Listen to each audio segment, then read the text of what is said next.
तो हाय सांग मैंने नमस्कार वेलकम करुच्ची मोर आउ गोटे मिनी ब्लॉग को। तो आज तो गुरुवार तो चलतु गुरुवार रे कौन कौन सब होउछि आपण माननकु मु देखाउछि।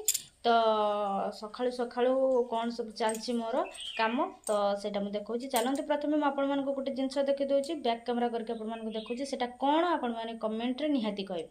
तो चलतु देखंतु एटा की साग आपण माने जल्दी जानी थिबे कमेंट माध्यम रे कहबे। साधारणतः समस्त जानी थिबे मु भाबुछि तो आपण मानकु पाखरु भी देखै दउछि देखंतु। आउ आज सखाळु सखाळु बहु जाई के आनी थिले तो सेटा को मु बाछि के रखिछि माने घास वगैरह जा थिबो ताको मु बाछि के रखिछि। आउ एटा बच्छा जायनी मु एठी बाछुछि आउ एठी भी आहुरी अछि बच्छा जीवो।